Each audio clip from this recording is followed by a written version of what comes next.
إن الحمد لله نحمده ونستعينه ونستغفره ونعوذ بالله من شرور أنفسنا ومن سيئات أعمالنا من يهده الله فلا مضل له ومن يضلله فلا هادي له ونشهد أن لا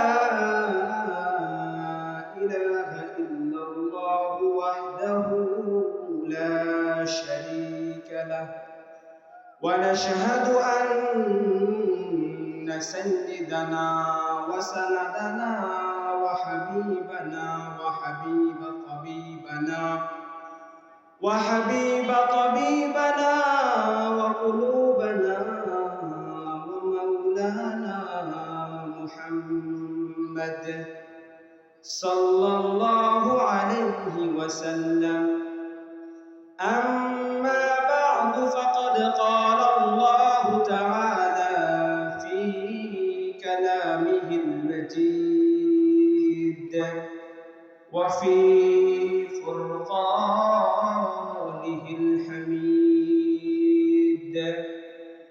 أعوذ بالله من الشيطان الرجيم. بسم الله الرحمن الرحيم.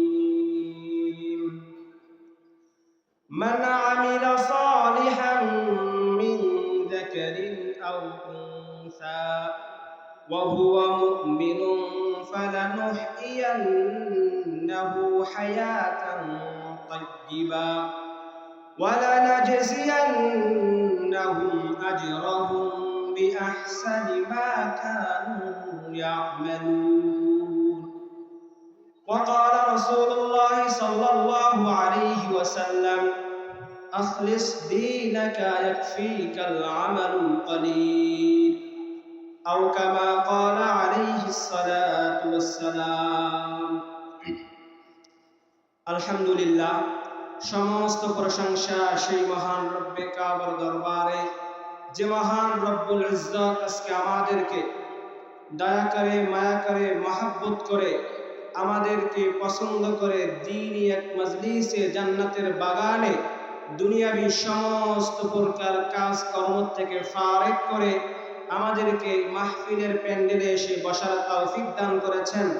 আমরা সকলেই সেই মহান রবের দরবারে আমাদের দিল থেকে শুকরিয়া আদায় করি। আমরা সকলে বলি আলহামদুলিল্লাহ।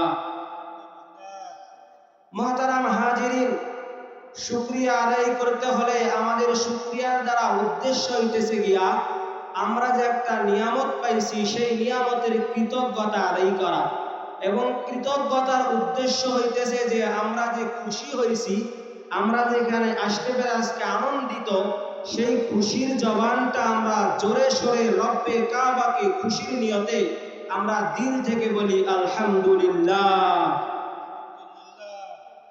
সেই সাথে আমাদের সৃষ্টির সেরা মানব জনাবে রাসূলুল্লাহ সাল্লাল্লাহু আলাইহি ওয়াসাল্লামের দরবারে আমরা সকলেই সংক্ষিপ্ত আকারে দরুদ পাঠ করি। আমরা সকলেই বলি সাল্লাল্লাহু আলাইহি ওয়াসাল্লাম। এই শুকরিয়া এবং দরুদ শরীফ দুইটা জিনিস আমরা প্রথমেই রব্বে কাবার দরবারে কৃতজ্ঞতা আদায় করলাম। এরপর আমাদের জনাবে সরওয়ারে কায়নাত মুহাম্মদুর রাসূলুল্লাহ সাল্লাল্লাহু আলাইহি ওয়াসাল্লামের দরবারে আমরা দরুদ পাঠ করলাম। এই দুইটার দ্বারা আমাদের কি হইল, আমাদের ফায়দা হইল কিনা, আমরা এটা ভুলাই বললাম কিনা, এর দ্বারা আমাদের ফায়দা অনেক। তো ওইদিকে আমার আলোচনা নয়, আমি পবিত্র কালামুল্লাহ শরীফের একটা আয়াত এবং জনাবে রাসূলুল্লাহ সাল্লাল্লাহু আলাইহি ওয়াসাল্লামের অসংখ্য হাদিস থেকে একটি ছোট্ট হাদিস পাঠ করেছি। ইনশাআল্লাহ তেলাওয়াতকৃত আয়াত এবং হাদিসের উপর কিঞ্চিত আলোচনা পেশ করার চেষ্টা করব। আপনারা সকলেই আমার জন্য দোয়া করবেন। আল্লাহ তাআলা পবিত্র কালামের মধ্যে বলেন, মান আমিলা সালিহাম মিন যাকারিন আও উনসা ওয়া হুয়া মুমিনুন فلنحيينه حياة طيبة ولنجزينهم أجرهم بأحسن ما كانوا يعملون।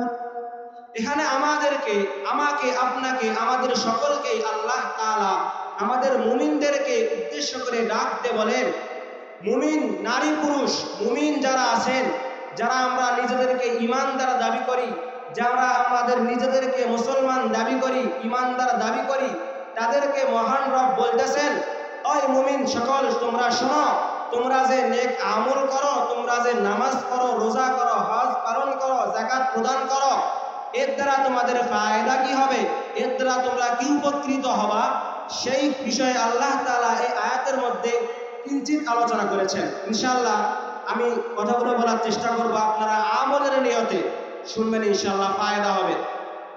তো রব্বে কাবা বলতেছেন মুমিন নারী কিংবা পুরুষ, মুমিন নারী শুধু না, মুমিন নারী কিংবা পুরুষ, অর্থাৎ মুমিন নর ও নারী, মুমিন নর এবং নারী তারা দুনিয়ার জিন্দেগিতে, তাদের হায়াতের জিন্দেগিতে যদি নেক আমল করতে পারে, যদি নেক আমল দ্বারা তাদের জীবনটাকে সাজাইতে পারে, তাহলে রব্বে কাবা বলে তোমরা যেই নেক আমল করবা, তোমরা যেই নেক আমল করবা, সেই নেক আমলের বদৌলতে তোমাদেরকে হায়াতান তাইয়্যিবা, হায়াতের জিন্দেগিতে, দুনিয়ার জিন্দেগিতে উত্তম এবং সুন্দর একটা জীবন আমি তোমাদেরকে দান করব। বলুন না সুবহানাল্লাহ।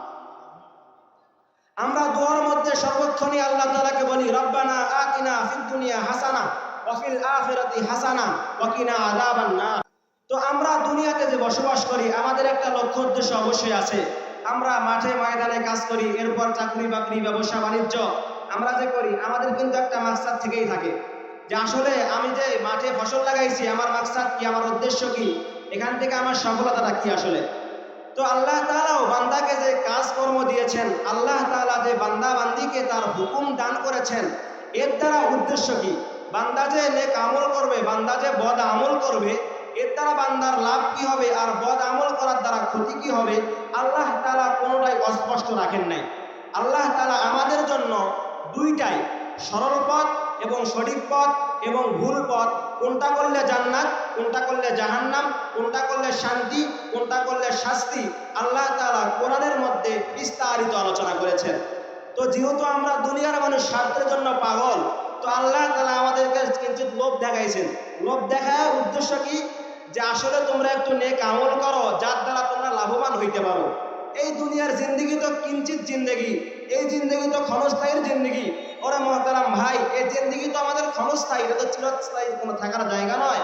তো মহতারাম আল্লাহ তাআলা বলতেছেন যে তোমরা যে সবসময় দোয়ার মধ্যে বলো, রব্বানা আতিনা ফিদ দুনিয়া হাসানা, হে আমাদের রব দুনিয়ার জিন্দগিতে কল্যাণ কামিয়াবি দান করেন, ওয়া ফিল আখিরাতি হাসানা, আমাদেরকে আখিরাতের জিন্দগিতেও কামিয়াবি দান করেন, সুন্দর জীবন দান করেন, ওয়া কিনা আযাবান নার, এবং এই জাহান্নামের আগুন থেকে আমাদেরকে মুক্তি দান করেন।